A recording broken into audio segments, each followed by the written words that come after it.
No vídeo passado, eu aprendi que afixos, ou seja, prefixos e sufixos basicamente, são morfemas, como já mencionei em vídeos anteriores, mas especificamente no vídeo passado entendi que afixos são morfemas que sempre se anexam ao radical. E o radical é um outro morfema também. E que, na maioria das vezes, ou em quase todas as vezes, os afixos, após se afixarem aos radicais, eles mudam o sentido desse radical. Por exemplo, o verbo fazer. Se eu coloco um prefixo nesse verbo, ou seja, o morfema des antes do verbo, no início, o prefixo, então ele toma um outro sentido, né? Porque ele se transforma na palavra desfazer, mudou o sentido.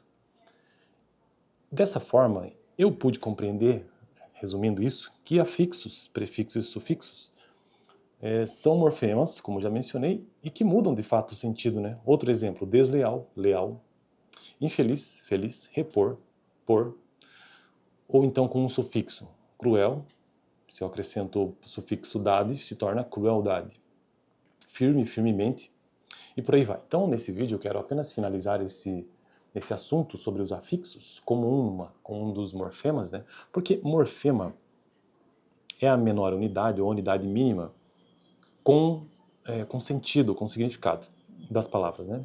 Pensando em termos de palavra.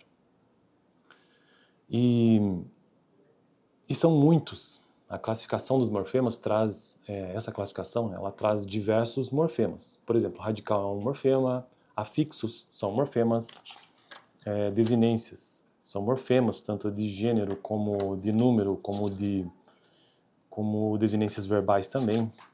Enfim, entre outros que tratarei nos próximos vídeos. Mas hoje eu quero finalizar, propriamente dito, o tema, então, afixos, né, prefixos e sufixos.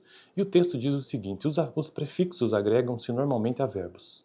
Então é mais comum observar a existência de prefixos, né, anexados a verbos. Por exemplo, refazer. E também a adjetivos. Por exemplo, inquieto. Então a palavra quieto, com a adição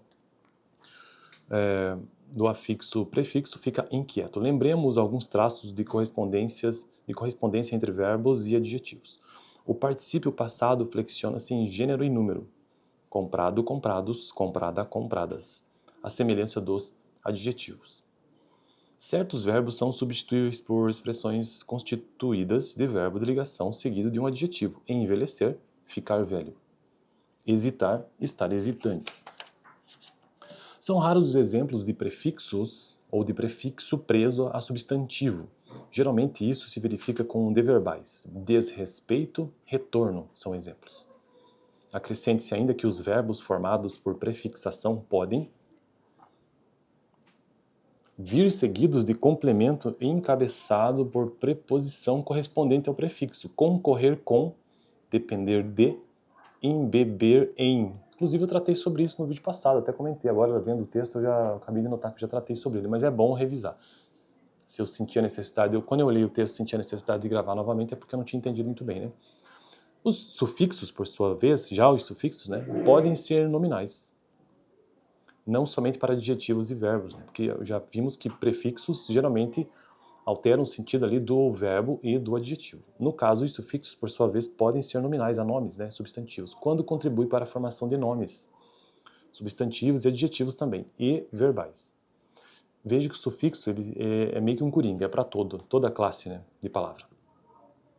Como exemplos, né, dos primeiros temos mento e ao, armamento e mortal, são duas palavras, armamento e mortal, ao, também um sufixo. Em português, há um número considerável de sufixos verbais.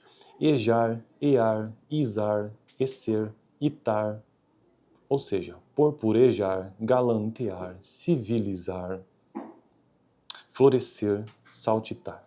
Temos um só sufixo adverbial, que é o mente, que se prende à forma feminina do adjetivo. Lindamente, firmemente.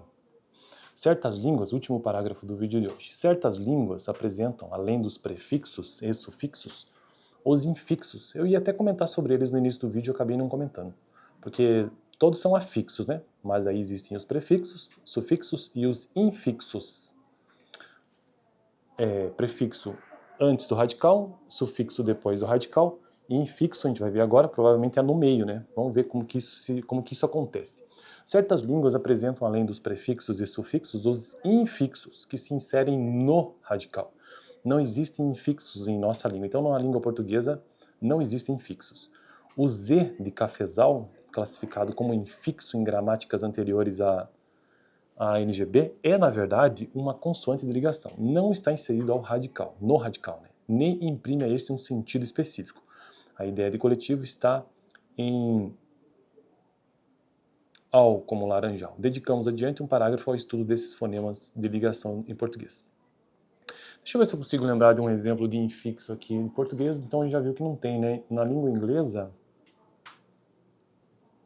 não consigo lembrar nenhum de cabeça agora que muda o radical. Não vou conseguir lembrar para o vídeo de hoje. Mas basicamente para a língua portuguesa são os prefixos e os sufixos. E em outras línguas também existem os infixos, que estão no meio do radical e alteram o seu sentido. Beleza? No próximo vídeo, então, tratarei sobre desinências e no vídeo passado tratei ainda sobre afixos, prefixos e sufixos. Estou construindo uma playlist neste canal sobre morfologia, né? E o primeiro livro-texto básico que eu estou utilizando é este pequeno livro, ó, bem pequenininho, do Walter Ked, Morfemas do Português. Super recomendo que você leia este livro se quiser entender um pouco, de forma bem introdutória, morfologia, a partir dos morfemas. Valeu!